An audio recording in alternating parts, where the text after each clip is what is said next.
নমস্কার বন্ধুরা, ইতিহাসের ইতিকথার নতুন পর্বে আপনাদের সকলকে স্বাগত।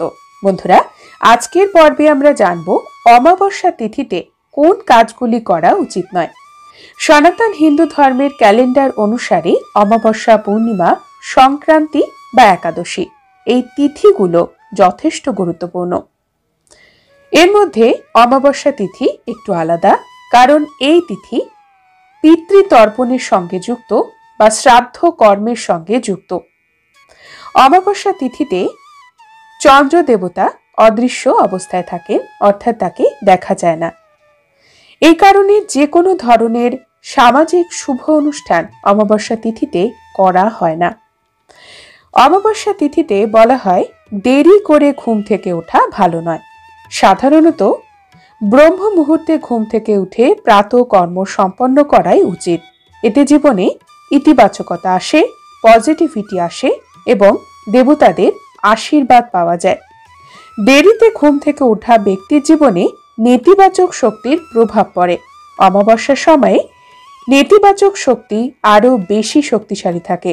তাই অমাবস্যা তিথিতে যত তাড়াতাড়ি ঘুম থেকে উঠতে পারেন তত ভালো, বিশেষ করে ব্রহ্ম মুহূর্তে সূর্য উদয়ের আগে। অমাবস্যা তিথিতে কখনোই ব্রহ্মচর্যের নিয়ম ভাঙা উচিত নয়। এই দিন যথেষ্ট সংযমের সঙ্গে থাকা উচিত। অমাবস্যা তিথি যেহেতু পিতৃপুরুষদের উদ্দেশ্যে শ্রাদ্ধ, তর্পণ, পিণ্ডদান অর্থাৎ প্রেত কর্মের সঙ্গে যুক্ত, তাই পিতৃপুরুষেরা অসন্তুষ্ট হয় এমন কোনো কাজ অমাবস্যা তিথিতে করা উচিত নয়। এই দিনে পিতৃপুরুষদের সন্তুষ্ট করতে একটি মাটির প্রদীপ পিতৃপুরুষদের উদ্দেশ্যে অবশ্যই জ্বালান। আপনার বাড়ির কাছাকাছি যদি কোনো অশ্বত্থ গাছ থাকে তার গোড়াতে। অমাবস্যা তিথিতে রাগ, ঝগড়া, অশান্তি, পারিবারিক কলহে জড়াবেন না। এই দিনটি অত্যন্ত গুরুত্বপূর্ণ একটি দিন। এতে পিতৃপুরুষেরা অসন্তুষ্ট হন, দেবতারাও অসন্তুষ্ট হন। অমাবস্যা তিথিতে রাগ এড়িয়ে চলুন, ঝগড়া ঝামেলা এড়িয়ে চলুন।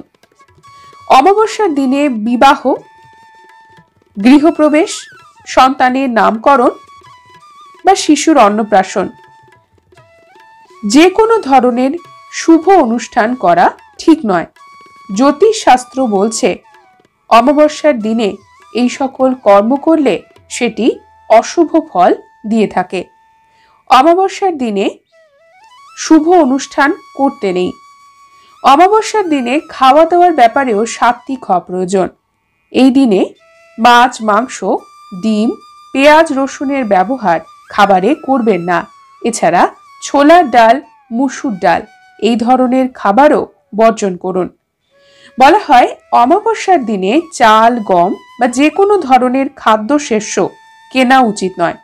এই সকল খাদ্যশস্য অমাবস্যা ছাড়া অন্য কোনো দিনে অবশ্যই কিনতে পারেন। অমাবস্যার দিনটি এড়িয়ে চলুন। অমাবস্যার দিনে চুল কাটা, নখ কাটা বা দাড়ি কাটা, যে কোনো ধরনের ক্ষৌর কর্ম এই ধরনের কাজ এড়িয়ে চলা প্রয়োজন। বলা হয় হিন্দু শাস্ত্র অনুসারে অমাবস্যার সময় তুলসী গাছের পাতা ছেঁড়াও উচিত নয়। তুলসী গাছের পাতা ছিঁড়লে অমাবস্যা তিথিতে নারায়ণের পাশাপাশি মা তুলসীও অত্যন্ত ক্রুদ্ধ হন। অমাবস্যার দিনে আমাদের সবসময় হালকা খাবার খাওয়া উচিত। এই দিনে ভারী খাবার আমাদের শারীরিক এবং মানসিক স্বাস্থ্যে ভারসাম্যহীনতা আনতে পারে। এই কারণে অমাবস্যা তিথিতে হালকা খাদ্য খাওয়া প্রয়োজন। এই সকল নিয়মগুলো মানলে আপনার জীবনে সুখ সৌভাগ্য বৃদ্ধি পাবে। অমাবস্যার দিনে এই নিয়মগুলো অবশ্যই পালন করুন। বন্ধুরা, আজকের পর্ব এই পর্যন্তই। পরবর্তী পর্বে নতুন একটি বিষয় নিয়ে আপনাদের সঙ্গে কথা হবে। ততক্ষণ সকলে সুস্থ থাকুন, ভালো থাকুন আর পুরো ভিডিওটি দেখার জন্য আপনাদের অসংখ্য অসংখ্য ধন্যবাদ।